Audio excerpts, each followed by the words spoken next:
Noon pong dadamputin na niya nung kanyang mga bagag siya ay lalabas na, bigla na po ito na po yung trendya na bumuho na yung aming bahay.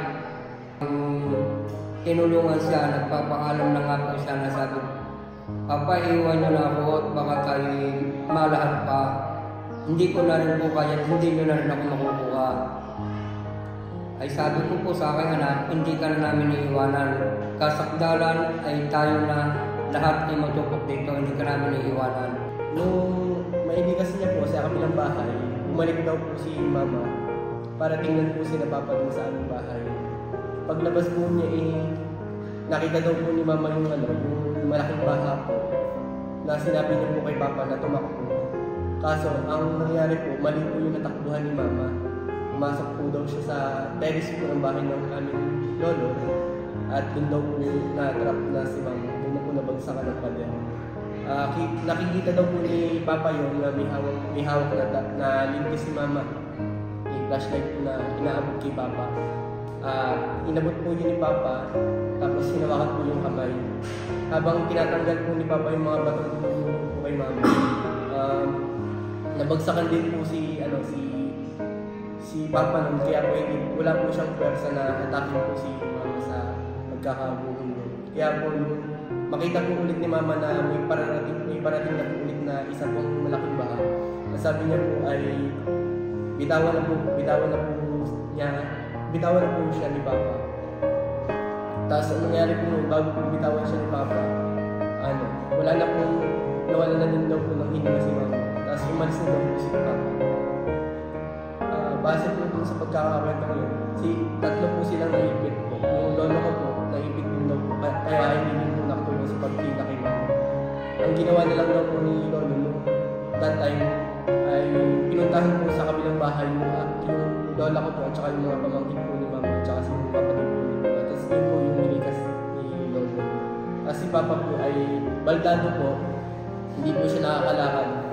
Nagpaalam na lang daw po siya sa bahay hanggang makarating doon sa may dahili papuntang school at umakyat na po papuntang school at iniwanan na po si Mama. Tapos yun po yung nangyari. Makita doon, kahit timano po tamo, gawa ng last light. Timano wala akong nakita doon kahit siya. Ibig sabihin, wash out ang wash out talaga.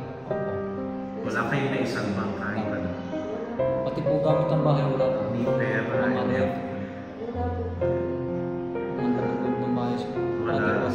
Dahil wala rin kayo doon. Wala po. And at the same time, kung yung limang bangka, wala rin. Hindi nyo na rin nakita. Basta isa po namin naman sa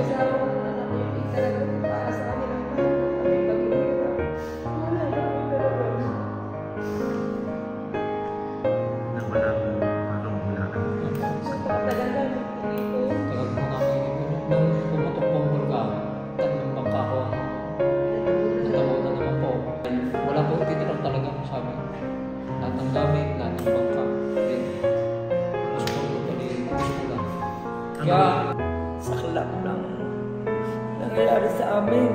Nawalan po kami ng bahay. Lahat po gamit namin inatabunan. Bago po namin lumatika, hindi po malaman po kailan.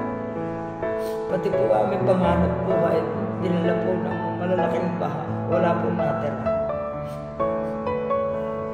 First time ko pong naka-experience po ng ganong klaseng tragedya. Sa totoo lang po ay nung makita ko po ay ako natulala kasi mas kung sa harap ko po dumaan yung baha na galing bundok, tubig siya na para pong agos ng ilog. Kaya po kami yung sinasabi na elementong tubig parang talagang totoo siya. Bali, 2 burol po kasi yun. Yung unang burol muna yung bumagsak. Sa tsuhin ko po yun ang unang bumagsak.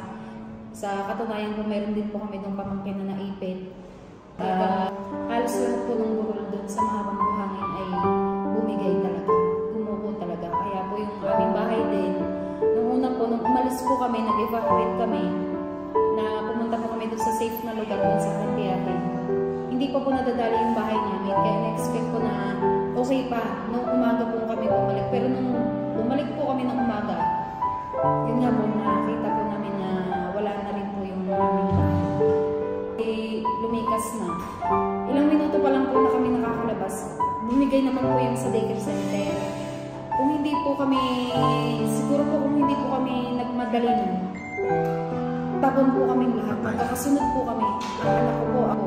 Yun po yung pinakamalaking bahang dumaan po dun sa mga buhangin. Eh, may kasama po mga po na malalaki. Kasi wash out yung inyong bahay. Wash out po ba? Gusto ko wala ay ulo. Hanggang dito ang tabo.